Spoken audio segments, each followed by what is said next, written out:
Beberapa hari lalu saya melihat satu postingan dari akun Instagram namanya Volkatif ya. Ada satu postingannya yang begitu menarik buat saya yang pingin juga saya bagikan buat teman-teman.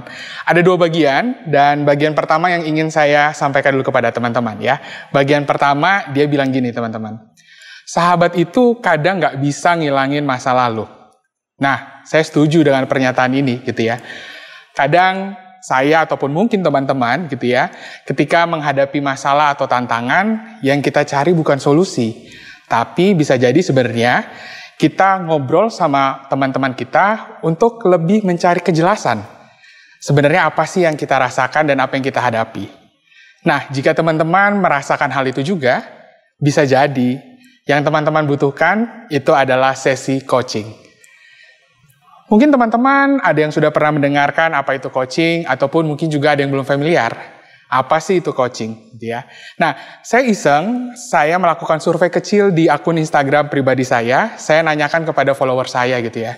Kalian tahu nggak sih apa yang dimaksud dengan coaching sebagai salah satu self-development methodology gitu ya. Dan hasilnya seperti ini teman-teman. Ada 61 orang yang menyatakan bahwa mereka pernah mendengar apa itu coaching. Dan 39% lainnya bilang bahwa mereka belum pernah mendengar ataupun juga belum familiar dengan coaching gitu ya. Nah mungkin pada sehari-harinya kita gitu ya, kita mungkin lebih sering mendengar yang namanya konseling kali ya gitu teman-teman. Nah bedanya antara konseling dengan coaching ini salah satunya adalah di bagian orientasinya. Kalau di bagian konseling ini fokusnya bagaimana melihat masa lalu dan juga efeknya ke masa sekarang dari rekan-rekan sekalian. Sedangkan coaching fokusnya adalah bagaimana teman-teman berdaya untuk menghadapi tantangan juga masalah teman-teman di sekarang ini yang mana akan berpengaruh kepada output yang ada di masa depan. Kira-kira seperti itu teman-teman. Tapi pada dasarnya sebenarnya apa sih coaching itu gitu ya. Nah, coaching pada definisinya gitu ya adalah proses di mana ada yang namanya coach, dalam arti ini yang membantu dalam percakapan tersebut, dan juga ada yang namanya coachee. Yaitu mungkin bisa dibilang saya atau teman-teman yang membutuhkan bantuan saat itu, gitu ya. Jadi proses di mana ada coach dan juga coachee, yang mana di sini coach membantu coachee-nya dengan cara apa? Dengan cara mengajukan pertanyaan-pertanyaan yang memprovokasi self-awareness masing-masing dari coachee-nya.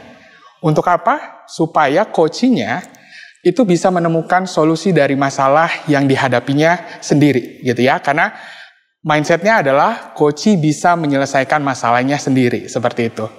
Dan fungsinya apa? Dan pastinya fungsinya supaya coachee bisa mengembangkan potensi terbaiknya dalam memecahkan masalahnya. Jadi kira-kira seperti itu ya teman-teman ya, ada unsur coach dan coachee. Lalu yang kedua, mengajukan pertanyaan adalah bentuk di mana coach membantu coachee-nya.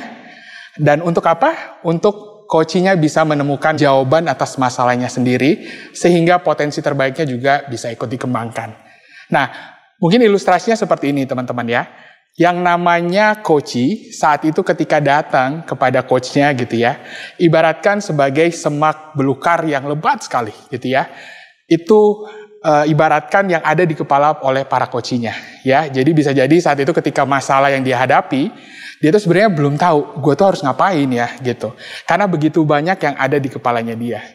Nah, padahal bisa jadi kebiasaan dan juga motivasi dia untuk bisa menyelesaikan masalah tersebut, itu tuh ada. Tetapi karena begitu banyak blockers yang ada di kepalanya, sehingga dia bingung bagaimana solusi atas permasalahannya dia. Nah, tugas coach adalah bagaimana menebang ilalang ataupun juga semak belukar tersebut, agar coachee bisa melihat jalan setapak yang bisa dia lalui dalam arti ini untuk menemukan solusi dari permasalahannya. Seperti itu ya teman-teman. Jadi bukan berarti memberikan solusi, tetapi bagaimana coach membantu coachee untuk bisa melihat jalannya yang saat itu mungkin dipenuhi semak belukar. Gitu. Nah pertanyaannya adalah memang manfaatnya apa coaching untuk individu kita gitu. Nah, ada satu studi di tahun 2018, satu studi yang ingin menggali apa sih manfaat coaching dari sisi neuroscience. Nah, dari studi tersebut, teman-teman, ditemukan bahwa coaching meningkatkan aktivitas otak di area yang berkaitan dengan motivasi, berkaitan dengan kontrol emosional dan juga sosial. Jadi bayangkan gitu ya, dari kita yang tadinya mungkin merasa semak belukar tadi gitu yang di kepala gitu ya, dengan adanya coaching maka teman-teman akan terbantu di area motivasinya teman-teman, bagaimana teman-teman lebih memanage stresnya teman-teman, dan yang pastinya berkaitan dengan emosional juga gitu. Nah, jadi dapat saya sampaikan teman-teman ya, pesan pertama saya adalah semua orang butuh coach. Nah, selanjutnya perspektif kedua yang saya ingin sampaikan ke teman-teman adalah balik lagi ke postingannya Volkatif tadi ya. Ada bagian keduanya. Bagian keduanya bilang gini, tapi sahabat lu gak akan hilang ketika lu menghadapi masalah. Nah, ini juga salah satu narasi yang saya setuju juga gitu ya. Dalam menghadapi masalah, kita juga bisa hadir sebagai coach untuk mereka. Gunanya apa sih, Bet? Nah, menurut penelitian yang tadi ya, yang saya mention sebelumnya juga, penelitian di tahun 2018 terkait dengan efek dari coaching di neuroscience di otak kita, ditemukan juga teman-teman bahwa peer coaching, yaitu di mana kenalan ataupun juga teman terdekat kita menjadi coach, itu akan memberikan efek ataupun juga dampak positif yang lebih sustain, lebih jangka panjang kepada individu tersebut daripada dibantu oleh professional coach yang mana dia belum kenal sama sekali gitu ya. Nah, kunci sukses dari sebenarnya relationship antara coach dan coach ini itu terletak di bagian namanya relasi ya. Jadi aktivitas otak yang digerakkan oleh coaching akan bisa terlaksana jika trust, rasa nyaman dan rasa aman dari coachingnya itu bisa terpupuk dan lebih cepat oleh peers daripada mungkin professional coach yang sebelumnya belum kita kenal gitu ya. So, jadi kalau teman-teman ketika hadir untuk teman-teman yang datang ke cerita kepada teman-teman gitu ya, itu akan lebih membawa dampak positif bagi dia ketika teman-teman menjadi coach bagi rekannya teman-teman sekalian. Nah, lalu pertanyaannya, balik lagi, susah nggak sih Bet jadi seorang coach? Nah, menurut saya tidak susah juga teman-teman ya. Ada 3 kualitas utama yang ingin saya bagikan kepada teman-teman. Bagaimana teman-teman bisa menjadi seorang coach yang efektif? Yang pertama, kualitas yang pertama adalah bicara soal berempati. Ya, berempati adalah bagaimana kita bisa memahami perspektif dari coach kita, apa sih realita yang sedang dia hadapi sekarang ini, gitu ya. Nah, contohnya adalah ketika dalam percakapan gitu ya, jangan sampai kita yang lebih banyak bicara, tapi coach yang lebih banyak bicara sehingga spotlight-nya di dia, bukan ke kita. Itu empati. Yang kedua adalah bagaimana teman-teman mendengar aktif. Ya, teman-teman pasti sering mendengar ya, yang namanya mendengar itu gampang-gampang susah gitu ya. Nah, tapi sebagai seorang coach, kualitas untuk kita bisa mendengarkan coach kita itu adalah yang utama, gitu ya. Bagaimana teman-teman bisa hadir sepenuhnya untuk coach, teman-teman manage semua distraksi yang mungkin ada dalam percakapan, itu akan menimbulkan sense dari para coach kita bahwa kita hadir benar-benar untuk mereka. Dan yang ketiga, ini adalah salah satu juga senjata yang paling utama ya dari seorang coach, yaitu bertanya. Yes, dalam proses coaching, ingat, solusi bukan datang dari kita sebagai seorang coach, melainkan harus datang dari rekan kita, yaitu coach kita. Nah, teman-teman ingat tadi ya ilustrasi yang semak belukar tersebut.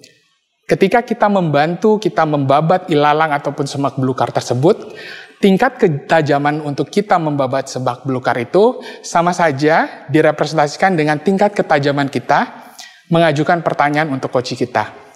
Kuncinya adalah bagaimana coach kita atau teman kita itu bisa lebih elaboratif menceritakan apa sih sebenarnya yang dia rasakan saat ini, challenge ataupun mungkin tantangan yang dia hadapi, itu root cause-nya apa sih?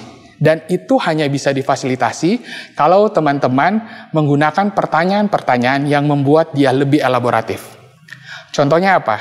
Yang bisa teman-teman lakukan adalah lebih banyak menggunakan pertanyaan terbuka daripada pertanyaan yang tertutup. Ya, kalau pertanyaan tertutup mungkin responnya akan iya dan tidak aja. Tetapi ketika teman-teman lebih banyak menggunakan pertanyaan terbuka, maka coach akan lebih banyak bisa mengelaborasi sebenarnya apa sih yang menjadi sebenarnya penyebab tantangan ataupun masalah yang dia hadapi. Dan dari situ, dia bisa menemukan solusi yang bisa dia lakukan sendiri dengan komitmennya sendiri. Nah, jadi dari penjabaran saya tadi, saya pengen bilang ke teman-teman bahwa semua orang bisa menjadi coach. Selanjutnya saya pengen ngajak teman-teman untuk melihat ini dari skop yang lebih besar lagi. Bayangkan, kalau misalkan semakin banyak orang di Indonesia, khususnya anak-anak muda, mengadopsi mindset dan juga praktis coaching ini dalam kehidupannya sehari-hari. Akan semakin banyak anak-anak muda dan akan semakin banyak orang yang tertolong dan juga semakin berdaya karena teman-teman bisa menjadi coach buat mereka. Nah, dalam ekosistem di mana masing-masing kita memiliki kesadaran bahwa kita akan terbantu dengan adanya proses coaching dan juga teman-teman bisa menjadi coach, maka value yang akan muncul adalah demokratisasi pemberdayaan. Demokratisasi kalau dari definisinya ya teman-teman, itu adalah sebuah hasil dari usaha kita sehingga akses terhadap suatu hal itu bisa dinikmati oleh banyak orang. Nah, begitu pula dengan pemberdayaan. Demokratisasi pemberdayaan akan bisa kita lakukan melalui coaching. Nah, kira-kira itu visinya, itu adalah gambaran besarnya teman-teman. Mungkin kalau mau dikasih satu hashtag, saya bisa bilang hashtagnya Indonesia bisa berdaya. Gitu ya. Dengan semangat gotong royong, dengan semangat saling membantu sebagai satu kearifan lokal Indonesia, maka setiap orang bisa berdaya ketika mengadaptasi praktis dan juga mindset sebagai seorang coach, dan bagaimana setiap orang juga bisa mendapatkan manfaat dari coaching session tersebut. Akhirnya, saya pengen bilang gini teman-teman. Semoga teman-teman bisa mendapatkan banyak hal, banyak manfaat, ketika teman-teman bisa mengalami coaching session bersama dengan coach. Dan tidak hanya itu saja, manfaat yang teman-teman dapatkan, harapannya juga tidak berhenti di diri teman-teman saja. Tetapi teman-teman bisa hadir sebagai coach bagi rekan-rekan ataupun orang-orang terdekat kalian, sehingga dia menjadi lebih berdaya, dan teman-teman, potensi diri teman-teman sebagai seorang coach juga terus berkembang. Karena bagi saya pribadi, ini adalah hal yang terus saya pegang selama saya menjadi seorang professional coach. Saya percaya bahwa coaching is not just a conversation, it's a way of life. Terima kasih.